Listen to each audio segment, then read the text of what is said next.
All right, so here we have the Guitar Tuner app. It's available on iOS or Android. And I think, again, it's by far the easiest app I've found to tune your guitar. When you open up the Guitar Tuner app, you'll go to the tuner, which is in the middle button at the bottom here. And first, I want you to switch off the auto in the top right. So that's toggled off. It should be gray at this point. So the reason we do that is actually if you're good at tuning already, or you know your guitar is very close to being in tune, auto is fine, but I think it's important for if you're new to tuning to keep auto toggled off. All right, so let's talk about the interface of Guitar Tuner. All right, so I'm definitely out of tune on this guitar. So I'm going to pluck this low E, and it's going to tell me I'm too high. So basically I want to get that, you see that floating red little bubble up there. It's going to kind of drift to the right. And I'm going to change the tuning until it goes towards that middle line. And then it'll tell me, it'll spread out green, it'll tell me this is in tune. And that's basically how Guitar Tuner works. If it's too low, it'll be all the way on the left side. It'll say too low, you'll see on the screen there. And I'll tune it up until it gets up to that middle line.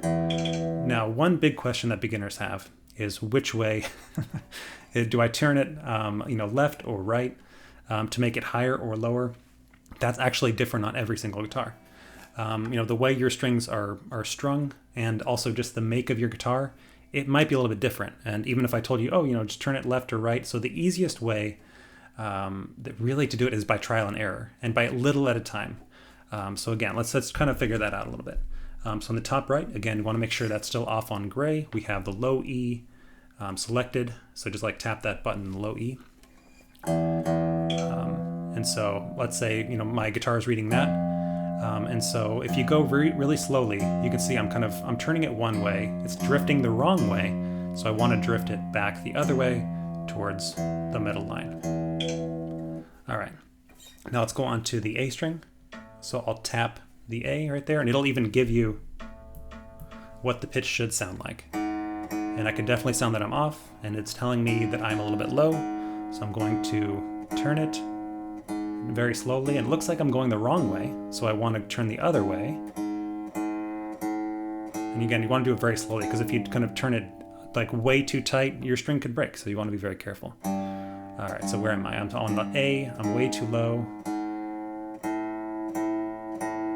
And it's good. All right, let's move on to the D by tapping the D.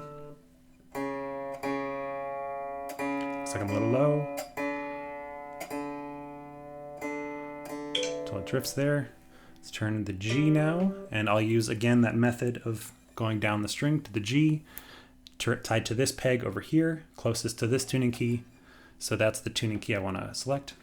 Now, one thing you want to keep in mind is if you're, let's say, you're plucking and you're tuning and you're turning a key and nothing is moving, nothing is changing about the pitch, it might mean you're on actually the wrong tuning key. That happens to all of us at some point.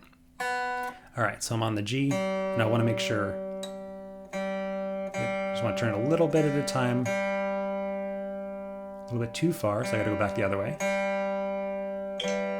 All right, now I'm going to the B string, which is right here. Oops, I was tuning and it didn't change, and I forgot to tap that button. So make sure you tap that button every time. All right, looks like that B is very close. All right, now it's good. Now the E, and I want to tap the E. I'm very close, just I gotta turn it just a little bit up. There we go. Now if you know any chords, you can play a chord at that point, check your tuning. All right, now back to this auto up here. So the difference on auto and manual. If you select auto, it'll actually read what the closest pitch is and automatically switch to it. So it's very fast if you know how to tune and you know your guitar is very close to being in tune. And I'll switch to the A. So you'll see it automatically switches. Pressing the D now. All right. So, but if you're brand new to tuning, and let's say your A is way low, and maybe you just bought the guitar, or maybe you dropped it on the way into your house. So I'm actually playing, let's say that A is really low. Now it's so low that the closest pitch is actually an E, and so I can tune the A all day long, and that's not going to help me fix it. So again, for beginners, I'd highly recommend doing the manual and then just tapping on the string that you're doing. But once you kind of get the hang of tuning, and if you know you're very close, auto will save you some time. All right, so that's Guitar Tuner app, and good luck with your tuning.